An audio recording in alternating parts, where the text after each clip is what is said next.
All right, y'all. So I'm gonna go ahead and get y'all into this so y'all can see how this rocks and works.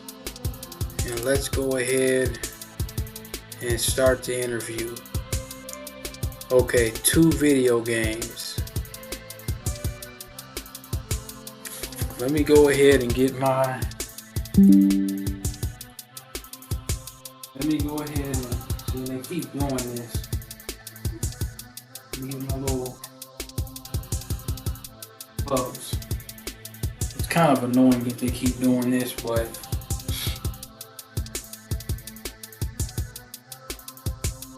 right. Super annoying that they do it this way, but all right. So I say I agree. Take y'all through this. Before you begin this interview, I'd like to take a moment to help.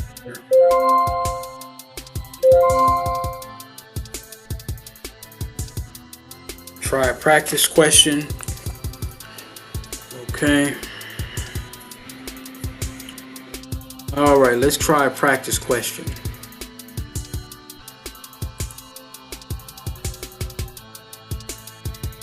Start practice question.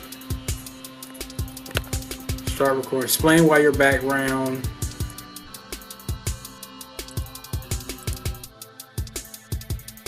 Testing. Done answering. See how this works. Testing. All right, let's go submit.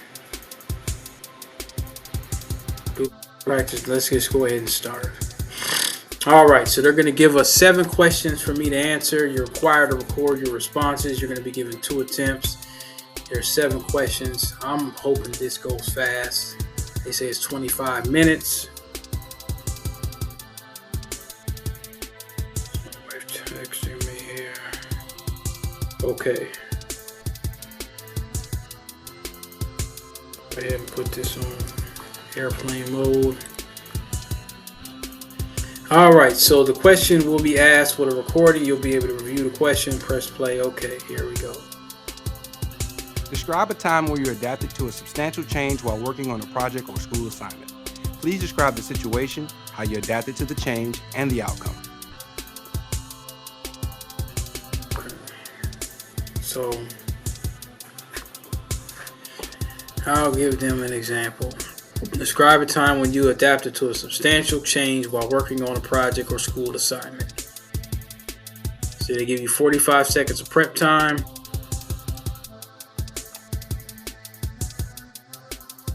I could give you an example in which I was a technical instructor for the Microsoft Technology Associate Certification Program. I taught that class for about 7 years. Everybody came into the class with different skill sets. You had some people that were able to communicate better than others. You had some people that were much more technical than others. You might have somebody that might be able to configure a PF-Sense Linux firewall better than others. So what I started to do is I started to kind of pair people that had, stronger skill sets, where somebody might be able to configure DHCP and layer 1 through 3. And then another person might be able to present a Microsoft Excel or a PowerPoint presentation. So during that time, we had a lot of people that were coming in that were coming from a non-technical background. So I was careful to not use too much technical jargon in order to give them the best customer service they would need. Okay, so I'll go ahead and answer that, and I'm gonna get submitted. Nope, I want to submit it. Next question. Let's just go ahead and knock it out. Press play. Please describe a time you set challenging goals for a project and what you did to achieve these goals. Describe the situation, your actions, and the outcome. All right, so now what I'm going to start talking about is I'm going to talk about when I was a team lead. And these are the kind of questions that they're going to ask is, how do you set goals and, how do you work with people? Okay, so let's start recording there. In terms of achieving goals, I can honestly say when I was a desktop team lead for AIG, I was brought on to work with a lot of project coordinators and the project managers in a very rigorous Windows 7 or a Windows XP to Windows 7 migration. I pretty much had a spreadsheet where, I had certain variables. I kind of worked across the entire lifecycle management of the project, certifying applications, making sure we had a good master, or they call it a gold image at that time. So a lot of these applications and these operating systems can be spread alongside the organization. So in terms of achieving those goals, I had to pretty much, work with many different, a very wide, diverse group of people, from packaging engineers to system administrators. I think one of the biggest things that we were able to do was there was a big miscommunication issue with the offshore India help desk in terms of some of the C-suite executives. And what I was able to do was bridge a gap between them and have the executives come on site. And that kind of cut back to maybe about 30% of the time, so the executives didn't have to stay on the phone.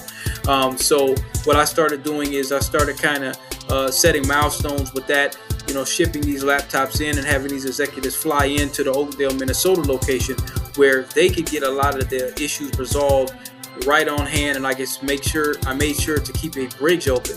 That way, they wouldn't have to call directly into the help desk, and there was somewhat of a language barrier. So I could say that I was a little proud of that. I'm just gonna go ahead and submit it. It's good enough for me. All right, next question. Okay, let's see what they're asking. Tell us about a situation in which you needed to make an important decision quickly, but were faced with conflicting information from multiple sources. Please describe the situation, your actions, and the outcome of your final decision. Did they say final division or did she say final decision? Okay. All right, well, let me think of a good scenario with that. Conflicting information from multiple sources. I am going to use the Hiawatha Academy's ordeal. During my time as the Salesforce administrator, I was kind of the liaison between the business and the IT managed service department when I was working in the Hiawatha Academies. Being that we were a charter school, we had to be very strategic on how money was being spent. So, you might have a principal or a teacher or somebody from the network support team, or you might have somebody that might want to modify some of the Salesforce instances, create new dashboards, and some of these things were a little bit more expensive than others when it came to changing the entire instance. So one day somebody might say, hey, we have this third-party application that's talking in the Tableau or Form Assembly or Infinite Campus. We want to be able to make changes to a different connector.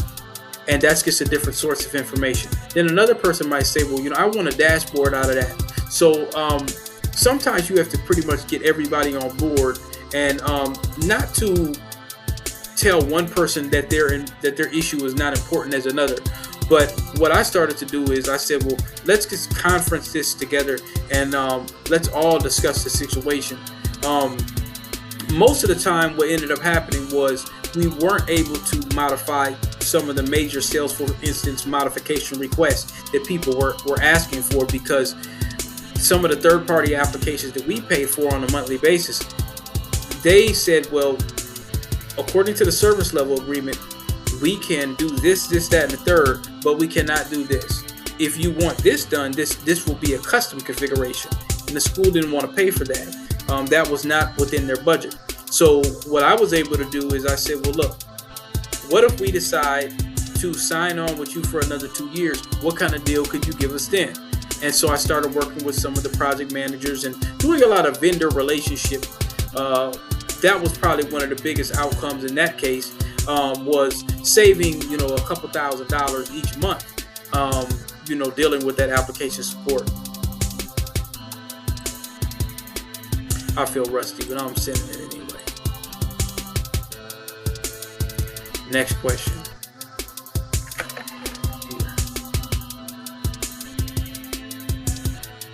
All right. Tell us about a time you delivered a service in a way that exceeded a customer's or stakeholder's expectations. Please describe the situation, your approach for exceeding their expectations, and the outcome.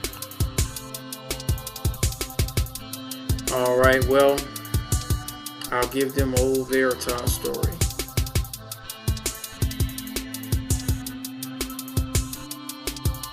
I can give you an example of when I was working at Veritas as a technical support engineer. I was coming in and I had a little bit experience with containerization software and technologies. Many of the people that I was working with that came on board didn't know anything, if at all, about Docker and Kubernetes. So I started working alongside a lot of the cloud engineers and working with their proof of concept cases. So I can say that my work in that regard exceeded expectations of the customer, because I was pretty much looked at as the person, as the cloud guy. You know, anything when it comes to AWS or Azure, I was pretty much taking a lot of those projects by the bullhorn because nobody else wanted the cases or the tickets. So that's something that I was able to surpass some of the other colleagues in terms of communication skills. Not so much that I was much smarter than them, but I was able to pretty much garner their respect and leverage a lot of my relationships in order to be able to resolve those issues. Now, when it came to proof of concept cases, that doesn't mean that the customer is always going to sign on, you know, but it kind of gave them, you know, a little bit of room to try our products, which was net backup appliances, and try other products as well, and see if they were to, you know, what would be the best decision for them. Because we're not just looking at it as an ordeal where we're just trying to take your money. We want to know if this really works for you. So I would say that I went above the stakeholders' expectations in that situation.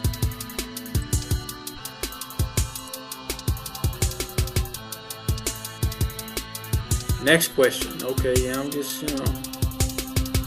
All right, a couple more questions. Please describe a specific time you joined another a team please and describe worked with a them time. to accomplish a common goal. Describe the situation, your actions, and the outcome. Okay, they asked, this is the same question again. Okay, all right.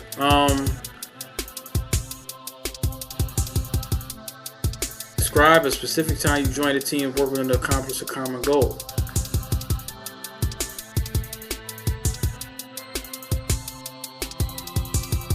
I'm just gonna just throw this one at them. When I was working at TCS, which was pretty much one of the largest managed service companies in India right now, if you don't have any context to them, which I'm sure you do, whether you buy a burger or a car, Tata and TCS has something to do with it in regards to India. I was working as an EUC analyst on our Commvault and WAN desegregation project with Cargill. So my job was to pretty much come aboard and go from state to state, depending on where they decide to send us. And they were selling their port department for like $1 billion. So I had to work with some of the Cisco engineers to desegregate the WAN. So what I would do is I'd hop on a plane and I would go to some of these different cities, which were, you know, smaller cities, and you had to, you know, transfer quite a few planes to get there. That WAN desegregation project was probably one of their biggest portions of sales that year. Also coming on with the Commvault project, because I had a lot of desktop support, I was able to work with many different time zones. I worked with China, I worked with Latin America, I was able to work with North American customers as well. So it was pretty much a matrix global deployment project in which I was able to resolve a lot of issues on that Commvault project. So I think that would probably be one of the best examples that I can give you in that regard. And they're going to probably ask another one. Watch. It's going to be another of the same. Give me a this, give me a that. Think of a scenario gosh. where you were offered a new job tomorrow and are asked to perform skills or meet requirements outside of your comfort zone. How would you approach the situation? Oh, that's easy. We're not even going to wait. We're going to freestyle that. I realized that when you're coming into a new position, each company is going to have a specific way on how they do things. There's going to be a specific tool set. You're going to be dealing with different people with specific or even, proprietary applications that other companies don't have. My first thing is to go into the question mode. I realized that technology is about people. It's not necessarily about technology. If you didn't have people, you wouldn't have technology. Therefore, I will try to leverage my communication and leverage my relationships in order to get everything, all of the questions I have answered. I believe that IT is about codification as well. And codification is based on questions and answers. Are we asking the right questions, and are we talking to the right people to come to the right results? And y'all can use that all day. Y'all can use that all day. Okay, what are they going to ask me? Another question. All right, last one. Tell us about a time you Oh spent a my month gosh. or more preparing for an important presentation, research project, or a difficult task. Please describe the situation, how you prepared for it, and the outcome. Oh, I got that. I got that. I ain't got to think. I'm going to go back to my technical instruction background. One of the more important things that I wanted to showcase to the students, outside of just obtaining your certification and outside of trying to get an IT job, which I successfully was able to place well over 100 people in many of the IT positions in Minneapolis, St. Paul. The biggest thing that I want to show them is showcasing presentation skills. Towards the end of the class, what I did is I kind of started a little mini bidding war. I invited a lot of different recruitment services, some of the bigger recruitment agencies, in North America, and I invited them to have a presentation of a Microsoft Azure presentation, showing some of the tools on the networking fundamental course that I taught some of the students. And so we ordered some food. I told everybody to dress in their Sunday's best and dress as if they're getting ready to have an interview. And I started inviting some of these recruitment agencies to come interview students. So the presentation is in which I acted as the project manager. So I assigned everybody that was in the class to have and use a specific technology that was in Microsoft Azure. The reason I did that is I wanted them to be beyond and above the curve, not just going off with the Microsoft certification. So the presentation was presented over about 15 to 20 people. I started talking about what happened in the class, and then I had a couple students get up and present some of the things that they did. So the outcome of that was one of the students actually got a position where he was working as an IT manager at one of the largest IP video surveillance companies in Minnesota. Another student worked at Best Buy, and several other people got help desk jobs out of that. So that was the outcome for that. Okay, there shouldn't be no more questions. I'm just going to go ahead and submit it. Alright, please wait. Now, it's probably going to be some video game. It's 2 games. So you could take a break in between these. Alright, let's see what it's about. Turn this off a little bit. Let me see. Make it smaller. Games you'll play: Digit Span, Shape Dance. Okay, how do you play it? You will be shown a sequence of numbers or letters for a few seconds. Enter the sequence in the same order. Oh, okay, I see. Type the wrong key. Use the red delete button. Complexity increases. Okay, so they just want to see where your mind is at.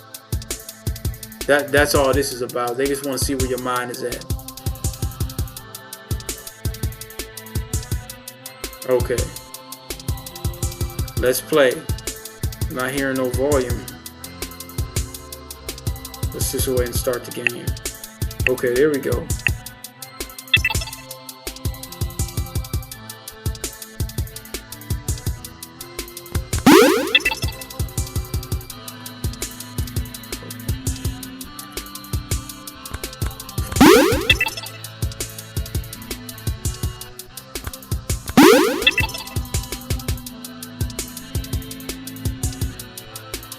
C.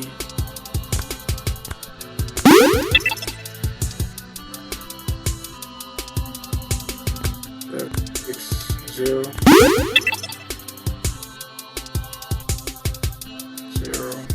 7 6 2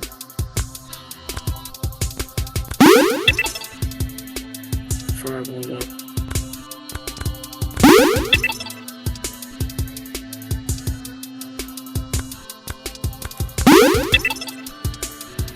0 4 2 9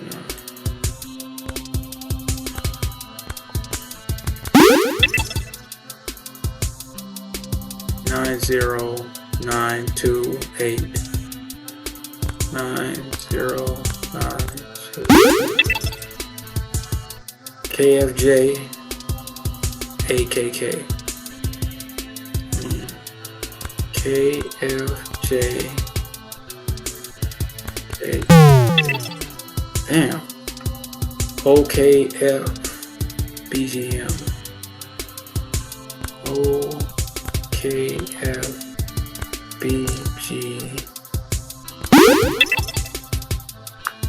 JJ JG IJ JJ JG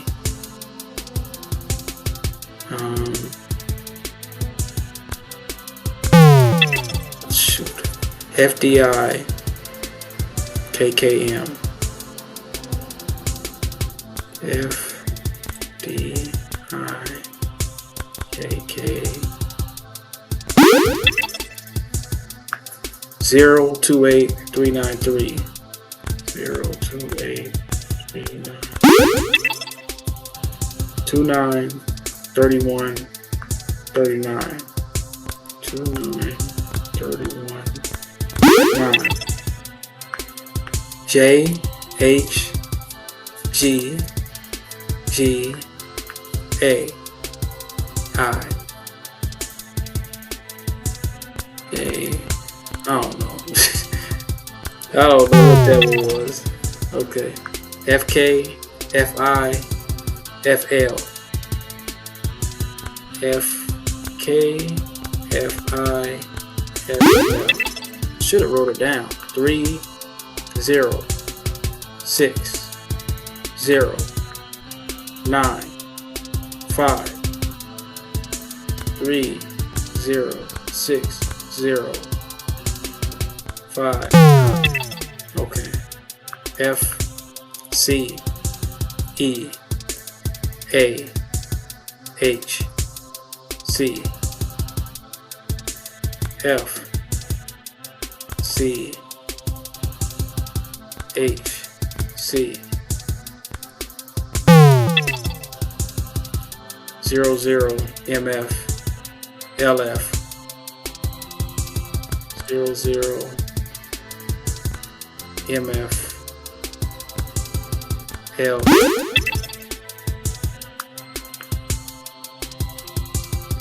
006 1 4 8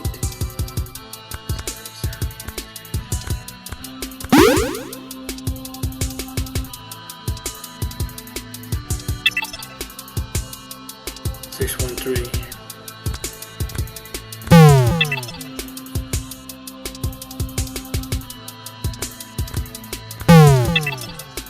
What's we do back? 536 7 8 23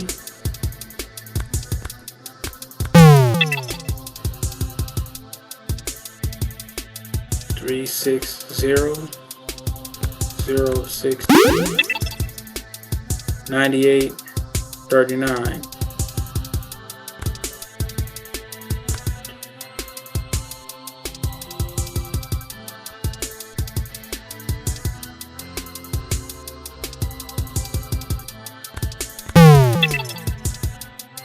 2103 3012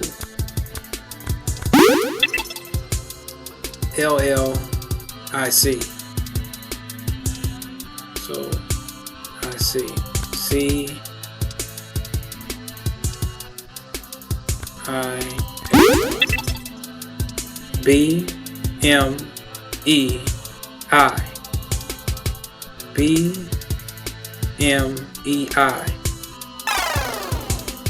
Oh. Alright. Let's try this one. Shape dance. Multiple cues will appear on the screen. Okay, yeah, I've seen this one. I don't know. They did this before. It was kind of irritating.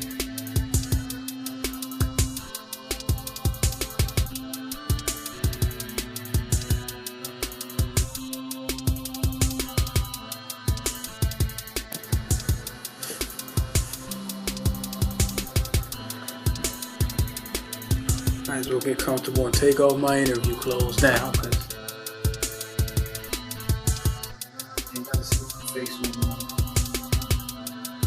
I think this was for like the project manager position. I think it paid in like 70 to 80 or something like that. I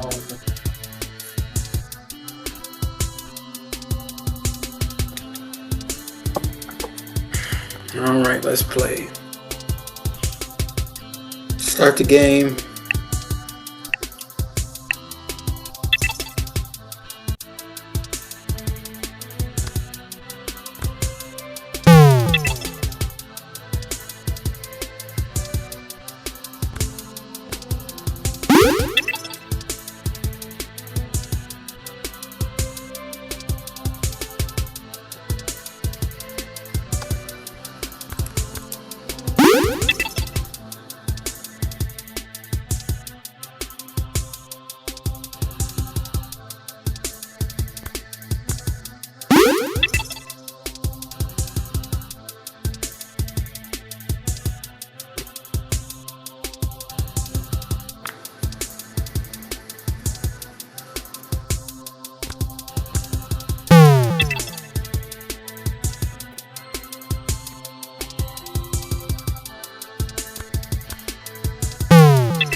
I'm not hitting on nothing here.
Alright.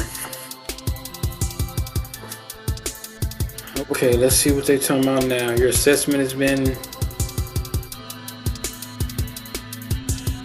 Continue. We hope this experience has... Yeah, whatever. Alright, so...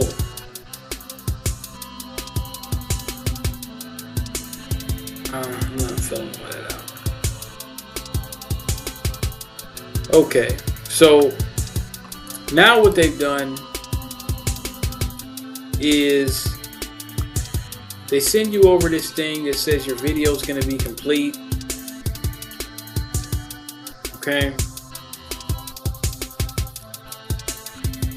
They send you over something like that.